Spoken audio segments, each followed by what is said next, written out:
AP రాజకీయాలు శరవేగంగా మారిపోతున్నాయి. ఇటీవలే వైఎస్ఆర్టీపీని కాంగ్రెస్ లో విలీనం చేసిన షర్మిలకు హస్తం పార్టీ అదిరిపోయే గిఫ్ట్ ఉన్నట్లు తెలుస్తుంది. ప్రస్తుతం పీసీసీ చీఫ్ గా ఉన్న రుద్రరాజు ఆయన పదవికి రాజీనామా చేశారు. రాజీనామా పత్రాన్ని ఏఐసీసీ చీఫ్ మల్లికార్జున్ ఖర్గేకు సమర్పించారు రుద్రరాజు. నిన్న రాహుల్ భారత్ న్యాయయాత్ర ప్రారంభం సందర్భంగా మణిపూర్ బయలుదేరిన నాయకుల్లో రుద్రరాజు, షర్మిల ఉన్నారు. ఈ నేపథ్యంలో రుద్రరాజుతో హైకమాండ్ మాట్లాడిన తర్వాతే ఈ నిర్ణయం తీసుకున్నట్టు తెలుస్తుంది.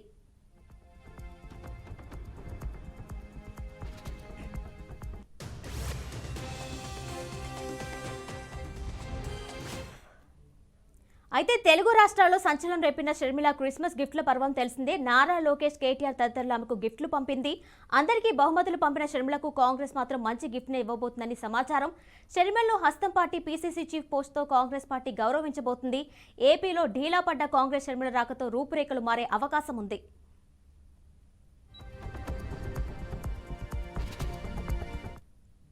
దీనిపై మరింత సమాచారం మా ప్రతినిధి శ్రీనివాస్ అందిస్తారు. శ్రీనివాస్,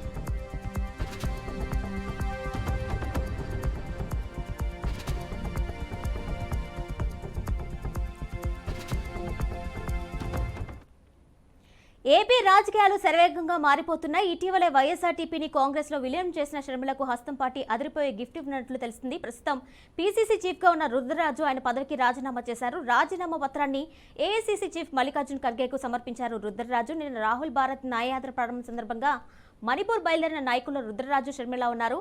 ఈ నేపథ్యంలో రుద్రరాజుతో హైకమాండ్ మాట్లాడిన తర్వాతే ఈ నిర్ణయం తీసుకున్నట్టు తెలుస్తుంది.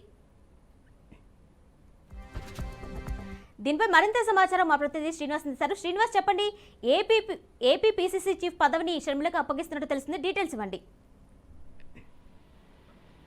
కిరణ్మయి, ఆంధ్రప్రదేశ్ లో ఒక్కసారిగా రాజకీయాలు వేడెక్కడం జరిగింది. ముఖ్యంగా చూసుకున్నట్లయితే కనుక వైసీపీ పార్టీలో ఎమ్మెల్యేల మార్పులు చేర్పుల్లో జరుగుతున్న నేపథ్యంలోనే ఇటు కాంగ్రెస్ పార్టీలో కూడా షర్మిల ఎంట్రీ ఖాయం కావడం జరిగింది. కొద్దిసేపటి క్రితం ఆంధ్రప్రదేశ్ కాంగ్రెస్ పార్టీ అధ్యక్షుడిగా ఉన్నటువంటి రుద్రరాజు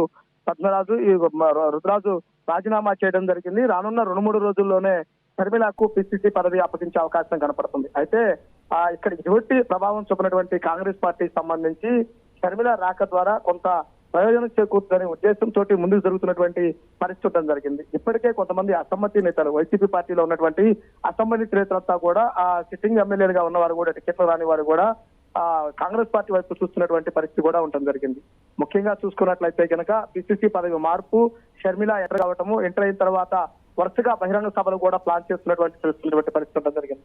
ముఖ్యంగా చూసుకున్నట్లయితే కనుక 3 ప్రాంతాల్లో, ఉత్తరాంధ్ర, గోదావరి, కోస్తా, 3 ప్రాంతాల్లో కూడా 3 బహిరంగ సభలు పెట్టి ఇంపార్టెంట్ నేతలను జాయిన్ చేసుకోవడము, అలానే సీనియర్లుగా ఉన్నటువంటి గతంలో కాంగ్రెస్ పార్టీలో ఒక వెలిగి ఇప్పుడు రాజకీయంలో యాక్టివ్ గా లేని వారిని కూడా కాంగ్రెస్ పార్టీలో చేసుకొచ్చి వాళ్ళందరినీ కూడా ముందుకు తీసుకెళ్లాలని కూడా కాంగ్రెస్ పార్టీ నిర్ణయించుకున్నట్టు కూడా తెలుస్తుంది. అయితే కొద్దిసేపటి క్రితమే కాంగ్రెస్ పార్టీ పిసిసి అధ్యక్షుడిగా ఉన్నటువంటి రుద్రరాజు రాజీనామా చేయడంతో రేపు ఎల్లుండిలోనే అధికారికంగా షర్మిల పిసిసి పదవి కూడా వరిస్తుందని కూడా చూస్తున్నటువంటి పరిస్థితి కూడా ఉండడం జరిగింది.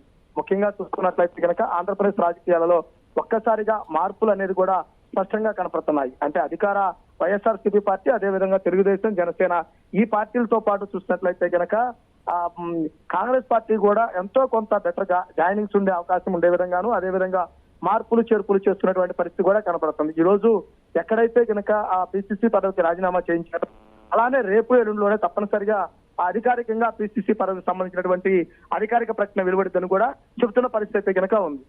అయితే శ్రీనివాస్, ఒకవేళ షర్మిల గనక ఏపీ పీసీసీ చీఫ్ బాధ్యతలు చేపడితే ఏపీలో కాంగ్రెస్ పార్టీ పరిస్థితి ఏ విధంగా ఉంటుంది? మళ్ళీ పూర్వవైభవం వస్తుందా? అంటే ఆల్రెడీ కూడా కొన్ని పార్టీలు, తెలుగుదేశం, జనసేన కానీ అలాగే వైసీపీ కానీ ఎస్టాబ్లిష్ అయ్యి రెండింటికి హోరాహోరీగా పోటీ నెలకొంది. ఈ నేపథ్యంలో షర్మిల పార్టీని ముందుకు తీసుకెళ్లే అవకాశం ఉంటుందా? అంటే ముఖ్యంగా చూసుకున్నట్లయితే కనుక పూర్తి స్థాయిలో కాంగ్రెస్ పార్టీ బలోపేతమైందని కాదు, కానీ గతం కంటే కొంత బెటర్ గా ఉండే అవకాశం కనపడుతుంది. తప్పనిసరిగా ఎమ్మెల్యే స్థాయి అభ్యర్థులు, సిట్టింగ్లుగా సిట్ లేని వారు, కొంత మార్పులు చేర్పులు ఇలా ఉన్న వాళ్ళలో ఎవరైతే ఉన్నారో వీటన్నిటిపై కూడా పూర్తిగా క్లారిటీ వచ్చే పరిస్థితి అయితే కనుక కనపడుతుంది. అంటే గెలుపుకు సంబంధించినటువంటి ఓటింగ్ జరగకపోయినా కానీ తప్పనిసరిగా పోటీ ఇస్తారు అనే విధంగా, అదే విధంగా గతంతో పోల్చుకుంటే గనక ఈసారి ప్రభావం ఎక్కువగా ఉండే అవకాశం కనపడుతుంది. అంటే ఇప్పటి వరకు చూసినట్లయితే గనక ఆ పార్టీని ముందుకు నడిపించే సమర్థమైన నేతలు లేని పక్షంలో ఇప్పుడు కొత్తగా వస్తున్నటువంటి షర్మిల ద్వారా కొంతమంది నేతలు రావడానికి అవకాశం కనపడుతుంది. అదే విధంగా చూసుకున్నట్లయితే కనుక ఓటింగ్ శాతం కూడా పెరిగే పరిస్థితి కూడా కనపడుతున్నటువంటి పరిస్థితి ఉంది. Right Srinivas, thank you.